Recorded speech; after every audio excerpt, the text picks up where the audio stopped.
سلام علیکم و رحمت الله و برکاته برادران اهل اسلام. الحمدلله که امروز برای ما با آمدن میتونید که با ما زکات کنین. چی آمده برای ما اکرات حاضر با دقت ویدیو را گوش کنین. خب برادران اهل اسلام، بعد ما پیتزا آمدگی های اگر براتون باشه خوکش بود قطعی اصل دبافکا میکردی 3 قاشق اصل 1 قاشق ای پالما پیتزا بود خوکش بود خیلی آنای تیار آمدگی میتونید زکات کنید. الحمدلله که برای مردم هم برای زنان هست. خب برادران این چی آمدگی روغن سیاه‌دانه خمون تیار کردگی نه برادران روغن سیاه‌دانه خمون تیار کردگی گارانتی قطعی 100% میتونید که تازه به شک شبه بیاین بگیرین. الحمدلله که آمدگی تمام شدگی بود ایشان برادران تیاره میتونید که زکات کنید. خب برادران اهل اسلام بعد چی آمدگی قرآن چند نمود قرآن الکترونی آمدگی ایشان میتونید که زکات کنید. چند نمود قرآن مایداش کلونش با آبیش نخلیش کسی که چند نمود بخوشی ختم چند نمود ویدیو را. خب برادران اهل اسلام اما در آزی مینکسیدی من 2 روز بود تمام شده بود نه مینکسید آمدگی برادران چون که میبینید در ویترین موندگی میتونید که زنگ زنین طریق پشته طریق دستافکت طریق ماشین تاکسی چخیلی که معقوله هم خیرمونش میکنیم. الحمدلله با عکس رفته برادران 800 روبل مینکسیدی میزرالیکشان هست برادران اینا پیش مینکسیدین اول خرخر میکنید میذاره یا که ریشه استفاده میکنی یکی بهترینی به حد 20 چی میکنه یاردم میکنه. خب برادران برای موی سر آمدگی موی سر نریختن تبلت که آمدگی برای موی سر نریختن همین با مایداش از ایش 500 سم کلونش 1100 سم کسی که میتونه برآمد بود برادران برای موی سر اوکرپره کردن آمدگی. خب برادران اسلام مجنون اینه کسی که میکفته گمی دوره ندمو هست برای پرستاتیت برای مردانگی بقوت کردن همه طرفا بقوت مثلا چند نمود گیاه داره اون میشینی پهم یاد میکنه. خب کروفا توزا میکنه مردانگی را بقوت میکنه پرستات میبره. خب بعد برادران فرمولا 14 اومدگی کسی که در چیزش در سنگ از معده چه بفهمونیم سنگ مثلا ای تلخه مثلا خونه توزا میکنه بهترین چیه میتونی که زن زنین مثلا که آمدگی ایتالیش زن ستاپ گیمروی آمدگی ایودونه بروی کدومی که گیمروی داره ستاپ گیمروی 1000 روبل فسیالیش برادرو. بعد خب با چی آمدگی کپسولا قطعی قسط الهین قطعی کپسولاش آمدگی قطعی 4 نیتیمین قسط الهین هم 4 نیتیمین ارالش کدگی هر چه یک کدگی آوردگی برادرو. خب بعد برادران الف که مسل آمدگی الف که مسل کسی که خواندنی میوه یکی اگر جین داشته باشه یک مبودو نیتال که جین داشته باشه پیغمبر مثلا محمد صلی الله علیه و یکی مثلا بهترین گیاه که بهترین روغن های الف که مسل این 4 نیتیمین مثلا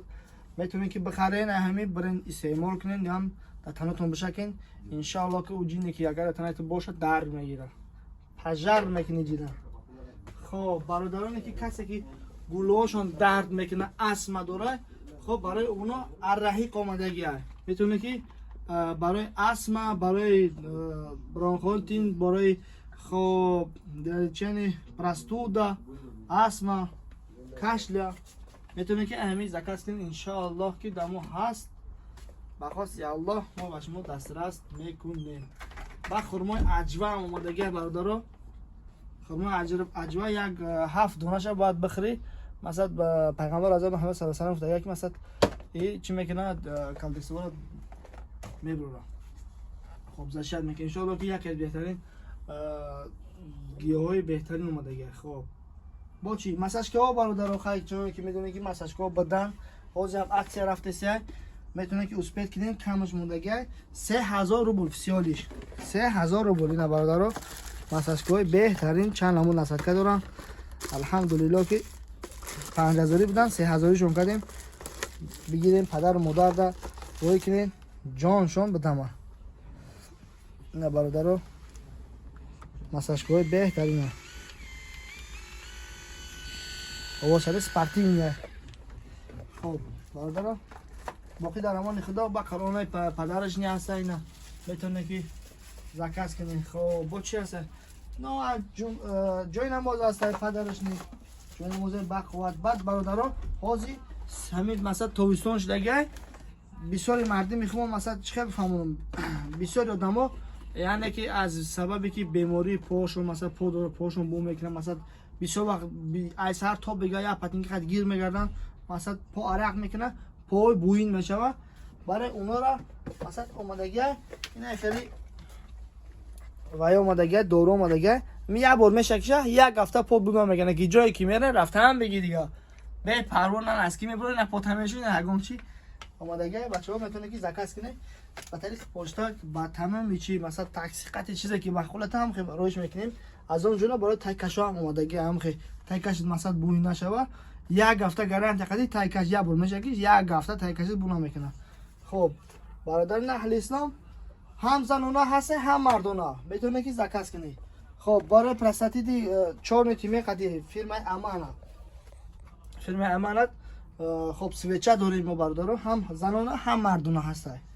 خب این فایده داره سویچه برای پرستاتیت گیمروی اینه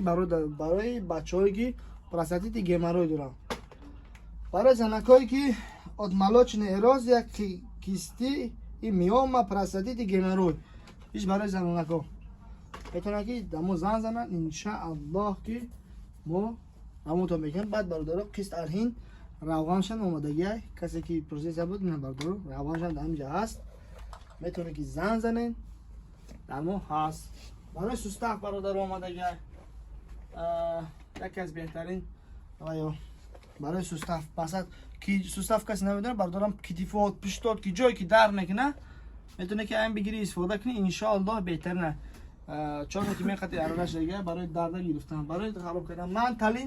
منتالین اومدگی برادرم خب منتالین اومدگی هم کپسولش هم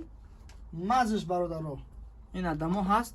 هم کپسولا هم مزش کدومی که لازمه کدومی لازم بود همین وقت ما مثلا زدیش که دوشیم مثلا برامون نرسیدن نه امروز الحمدلله که رسیدن میتونه که زنگ زنین برادرو ما شما رو روان میکنیم بعد برادرو شما بسیاری بعد زنگ میزنه که چی با شما اکو مثلا دیر کردین مثلا پشت قدیرمون کردن نتونستین یا کسی نکردی پشت برادرو محکمه برای که پرزنیکه برادران اهل اسلام میگن که تا 14 همه پشت محکم میشه با هم خاطر ما اکی زویست ایمون میکنه پشت زویست میکنه پرابلم آدمون نیست پرابلم در پشت اکی ما طریق پشت مثلا محکمه رون کردن نتونستیم این برادر کسی که زکات کیسه برش نمیجده مثلا جمع که استودگی اینها همین زکات رو با کدومی که مثلا اپتوم زکات کردگی اور عدل کدومی که پشت اینا عدل پشتش وای کدسیم روی کدسیم خب باقی در امان الله سلام علیکم و رحمت الله مناسبی است کانال مسلم 50 پوینت امادگی بجق